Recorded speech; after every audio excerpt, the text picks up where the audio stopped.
A agenda econômica de hoje está discutindo o combate à inflação. Está aqui conosco o professor Newton Marques. Ele é do Centro de Estudos Avançados Multidisciplinares da Universidade de Brasília, UNB, e conselheiro suplente do Conselho Federal de Economia, o COFECOM. Participa dessa entrevista o jornalista Beto Almeida. Professor, eu queria alguns dados comparativos sobre a questão dos juros no mundo. Segundo o levantamento da Cruzeiro do Sul Corretora, publicado esta semana pelo jornal O Estado de São Paulo, com a taxa Selic de 11,25% ao ano, fixada agora pelo Copom, o Brasil figura como líder absoluto dos juros altos.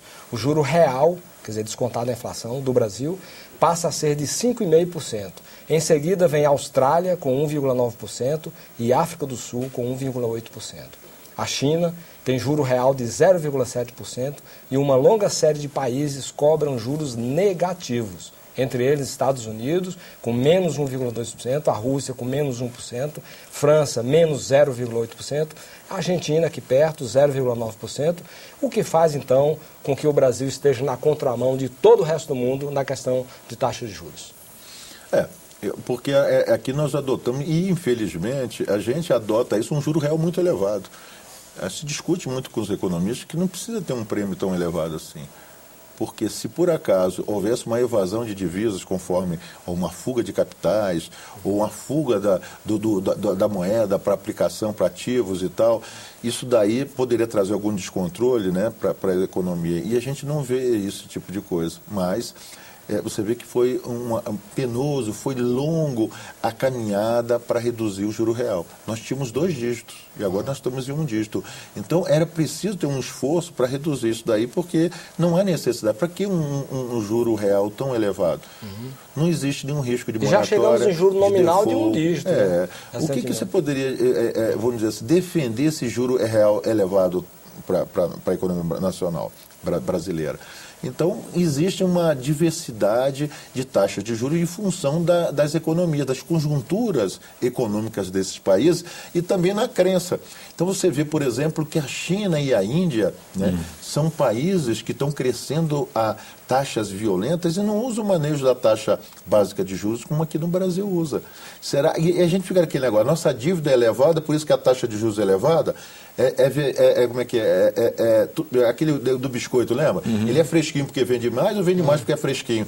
Então a gente não sabe, houve um negócio, a cobra mordeu o rabo. Então a gente não sabe se a nossa dívida é elevada porque o juro real é elevado no passado ou o contrário. Então você tem que começar a desarmar alguns mitos. Então esse daí, porque senão vocês sempre campeões no mundo com relação ao juro real. E não há essa necessidade, entendeu, de você utilizar essa taxa básica de juros tão, né, elevada em termos reais, como os outros países mostram. Porque justamente a economia mostra que para haver um equilíbrio no mundo, esse negócio de mobilidade de capitais, são os juros reais que atraem. Então o que você vai fazer? Se você tem um câmbio flutuante e você tem uma taxa de juro real elevada, os capitais vão fluir para cá. Isso, entendeu? E aí acaba criando instabilidade, porque são os capitais especulativos, só vêm por conta de ganhar aquele rendimento ali.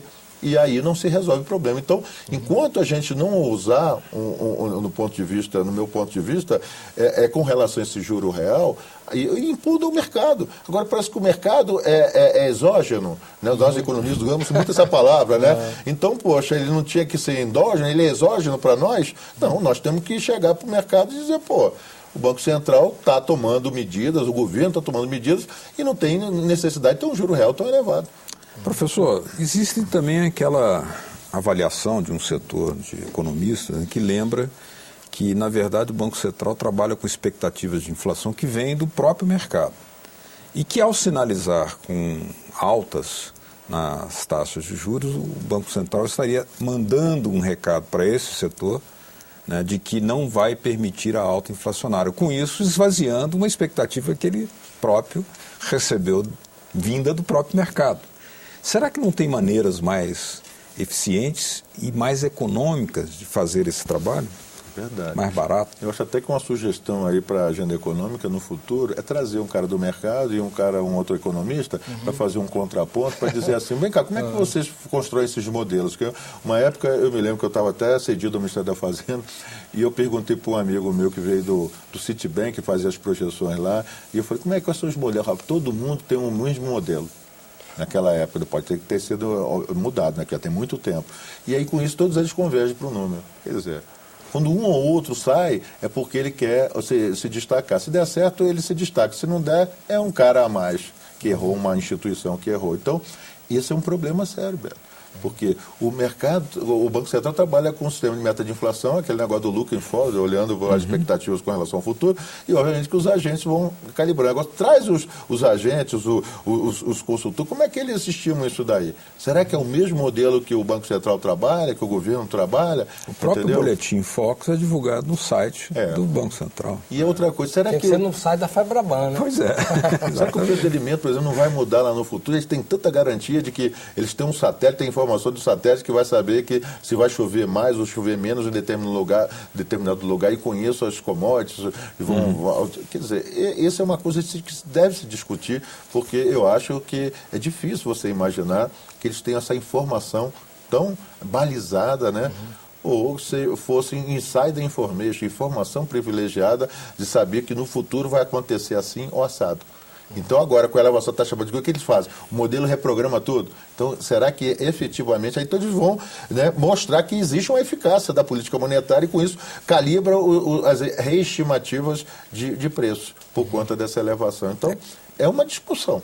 Eu acho que é uma coisa interessante se colocar para discutir, para ver de onde é que tem essas informações para garantir, para balizar esses estudos. Professor, o objetivo básico da elevação da taxa de juros é o combate à inflação. É uma coisa ligada a outro governo. Não, elevei a taxa de juros para combater a inflação. Está havendo uma alta de preço, então quero combater, tem uma meta fixada, fugir do centro da meta, então aumenta a taxa de juros. Isso, ao elevar a taxa de juros, nós já examinamos aqui, há uma elevação de custo. Quer dizer, a cada meio ponto, 10 bilhões, ou alguns dizem que até a cada um ponto, 20 bilhões, ou para cada meio ponto, 5 bilhões no cálculo mais rasteiro. Então, elevou em meio ponto de percentagem, aumenta em 5 bilhões o gasto da dívida, ou até em 10 bilhões. Muito bem. Quer dizer, eu lhe pergunto, ao sangrar do setor público 10 bilhões para o setor financeiro, né, que aumenta o gasto público, eu lhe pergunto se não seria justo o governo, então, aumentar a taxação, uma tributação sobre esse ganho que vai ocorrer no setor financeiro a partir de agora da elevação da taxa de juros. Mas aí também, do outro lado, o mercado poderia alegar, então não vou comprar mais esses papéis. Também. Entendeu? Fica uma situação que poderia, é claro que eu acho que seria válido até, né? Você ter um sistema de falar assim, olha, a determinada taxa de lucro é permitida, acima dessa taxa de lucro, mas o sistema financeiro ele faz, é como se fosse o corcunda, a pessoa diz, como é que o corcunda dorme? Ele se acomoda. O sistema financeiro sempre se acomoda a qualquer tipo de medida. É impressionante como é que ele se acomoda, e você vê que durante esses anos aí, qual foi o setor, ou os setores, né, que mais se beneficiaram de tudo? O setor financeiro. Você vê que nos Estados Unidos teve aquele negócio da crise, o que aconteceu? O governo injetou dinheiro, o que eles fizeram? Exatamente. Eles se aprisionaram o dinheiro, eles reteram o dinheiro em vez de passar o dinheiro. Aí o governo falou, mas vem cá, eu não te passei o dinheiro para justamente você emprestar? Falou, não, mas muita gente que tomou dinheiro não está me pagando. Então, e a crise continua. Farinha pouca, meu pirão primeiro, então, né? Nós temos aqui um outro problema que é dos gastos públicos, né, professor? Alguns analistas consideram que a elevação da taxa básica de juros é uma forma ineficaz de combater a inflação, porque seria muito mais adequado reduzir os gastos públicos, né, os gastos que o governo tem. Mas aí isso gera uma controvérsia, até uma discussão de caráter político muito forte, muito apaixonado. Ideológico também.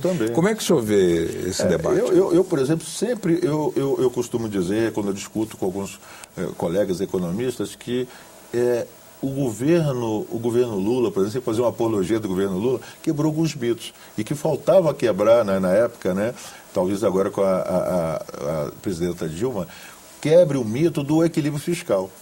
Por quê? Eu acho que a questão fundamental da questão dos governos gastarem é conseguir fontes de financiamento. Então, a questão fundamental, por que a Itália tem aquela dívida? Aí você fala, nunca a Itália vai quebrar, mas ela tem uma dívida maior do que o PIB. Entendeu? Os Estados Unidos todinho. Então, eles arrumam jeito de financiamento. Então, eu acho que uma das medidas que o governo tem que tomar é fonte de financiamento. Porque gastar vai ter que gastar. Agora, se o mercado acha que o governo não vai pagar, aí começa a fazer pressão. Porque esse que é o grande problema. Uma ameaça de default ou então de moratória, é isso que incomoda. Então, do ponto de vista de você sugerir medidas de conter gastos, é porque a gente trabalha com um modelo, né, que a gente chama de SLM.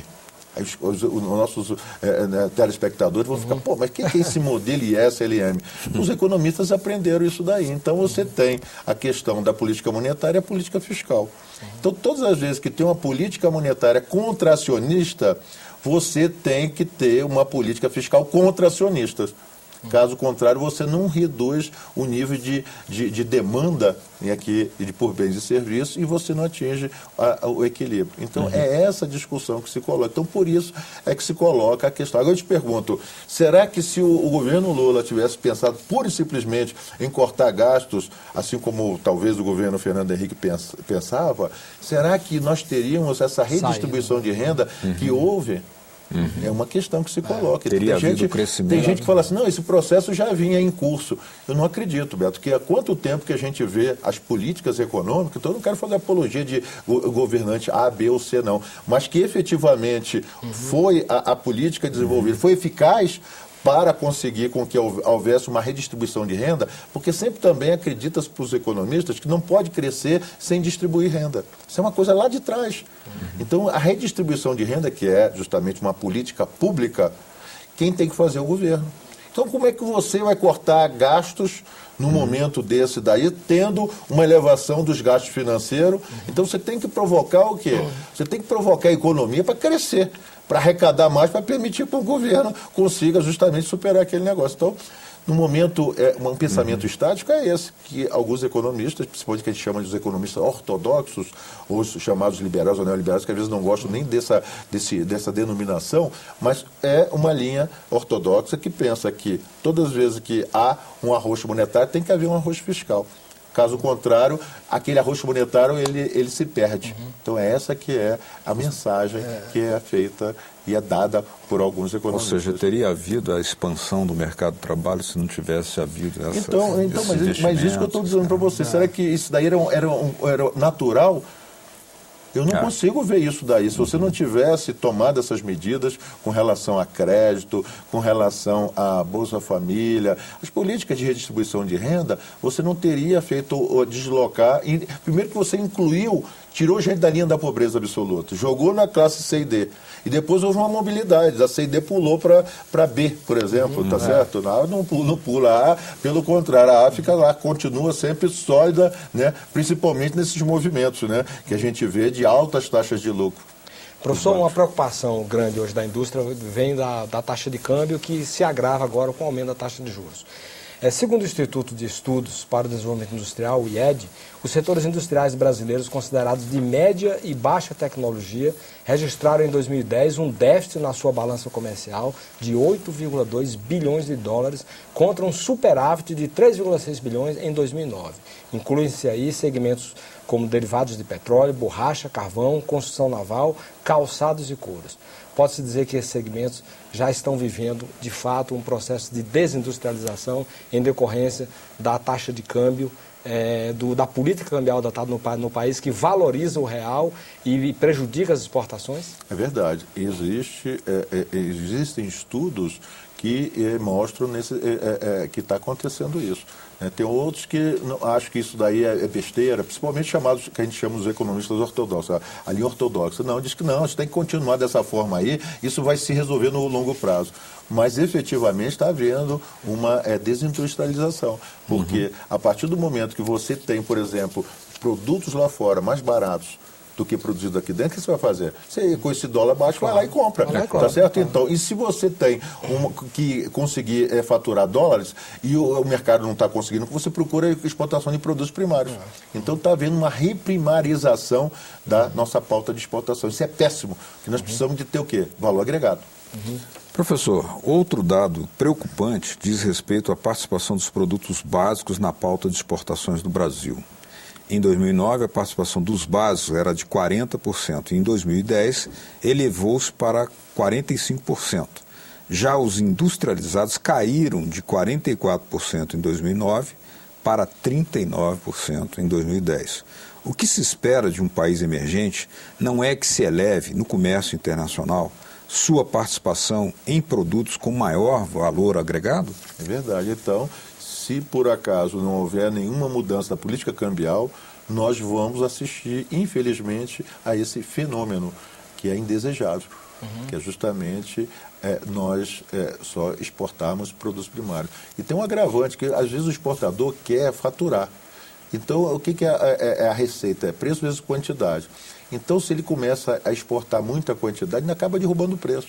Então, se você for ver o preço médio acaba sendo provocado porque você quer manter um determinado nível de receita. Então, se por acaso você tem que exportar 10 milhões de um determinado produto, mesmo que caia, vai provocar a queda de preço, mas você mantém a receita naquele nível. Então, isso é um problema que, se o governo não se preocupar, deixar esse câmbio flutuante do jeito que está, tende a agravar cada vez mais. Nós estamos aí tendo um crescente déficit em conta corrente, que é outra coisa que também os economistas dizem que isso é um sinal também que a economia está aquecida. Mas pode ser também que o câmbio esteja baixo também. E isso provoca o quê? Pressão nas importações. Você vai comprar produtos lá fora e se a gente não sabe quanto é que é difícil e duro e caro para o país ter uma taxa de câmbio de 1,60 e pouco, 1,70. Mas a pessoa vai lá para o exterior e chega e troca pelos verdinhos, troca pelas outras moedas, achando que é pura e simplesmente um balcão que você pode negociar. Uma taxa de câmbio, eu costumo dizer que ele é um preço público, não é um preço privado. Porque o governo ele é uma consequência das políticas macroeconômicas que são desenvolvidas. Mas as pessoas acham que é fácil você pegar e desembolsar tanto número de reais e comprar uma moeda estrangeira como se fosse uma coisa mais natural.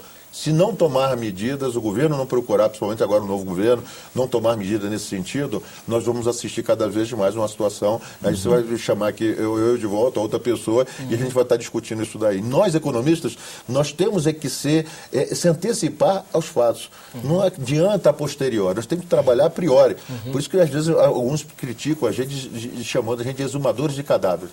Porque depois que está na horizontal, você diz que morreu de overdose, Nós temos que evitar, nós temos que tomar, sugerir medidas que sejam tomadas anteriores, entendeu? De forma antecipada e não esperar acontecer, porque aí já não adianta mais. Professor, voltando ao início da nossa conversa, que foi a questão exatamente da elevação do preço do setor de alimentos, pelo andar da carruagem, a China crescendo a 10,3%, como cresceu ano passado, um crescimento bastante elevado do PIB. Quer dizer, deve continuar demandando commodities do mesmo jeito que vinha demandando. Então, isso significa que vamos ter novas pressões inflacionárias e que o tratamento daqui para frente vai ser sempre esse, tratamento, aumento da taxa de juros? Bom, pelo menos o Banco Central está dando esse recado. Agora, se a gente imaginar que não vai se aumentar a oferta de commodities, a oferta de alimentos, para resolver essa questão, e se o tempo estiver sempre contra a gente, no mundo todo, né, frustração de safras, chuvas, geadas, aí realmente a situação fica difícil. Né? O que vai compensar? Será que o câmbio baixo compensaria isso? Que no passado o câmbio era o vilão. Né? Você lembra que os índices IGPM, os IGP subiu pra caramba, né? E agora você tem justamente, né, eles são vilões por outros motivos, e não pela desvalorização cambial, que como a valorização cambial era para ser, né, ao contrário. Então, é verdade, e o mundo todo agradece a China para continuar bombando, porque a China que é a locomotiva da economia mundial. Não é mais os Estados Unidos, não é mais a Europa, não é mais o Japão. Então, com isso, eles vão comprar bastante, o Brasil pode se candidatar a vender bastante para a China, né? Ainda sobre a temática da China, e parece que a visita do Hu Jintao aos Estados Unidos aí, e apesar das queixas do presidente Obama, a China não está disposta a mudar a sua política cambial, valorizando o yuan, como pretende os Estados Unidos. Se não vai valorizar, né, como quer o Obama, isso significa que a China vai continuar mantendo a sua capacidade forte de inundar o mundo com produtos, no mundo inteiro, inclusive no Brasil. Pode até ser bom para o controle da inflação, olhando por um lado, mas para a indústria brasileira, para o mercado de trabalho, é muito ruim. É péssimo. O que fazer? Olha, a OMC, né, a Organização Mundial do Comércio, não permite você tomar medidas retaliatórias. Mas você vai ter que ter medidas criativas para com que, né, enfrentar esse problema. Caso contrário, nós vamos estar numa situação péssima, né, porque competir com a China está difícil, né, com essa moeda atrelada ao dólar e da maneira que eles estão fazendo, e o preço, o custo deles é um negócio semi-servidão, parece, né, porque realmente, como é que consegue o custo do trabalho, né, influenciar tão pouco no custo final do produto? E o Agenda Econômica fica por aqui. Se você tiver críticas ou sugestões ao nosso programa, entre em contato conosco pelo nosso portal www.senado.gov.br/TV. Nós agradecemos a entrevista, a análise e as informações do professor Newton Marques, do Centro de Estudos Avançados Multidisciplinares da Universidade de Brasília, UNB, e conselheiro do COFECOM, Conselho Federal de Economia. Agradecemos também a participação do jornalista Beto Almeida. A você de casa que nos acompanhou, muitíssimo grato pela sua audiência. E até o próximo Agenda Econômica. Até lá.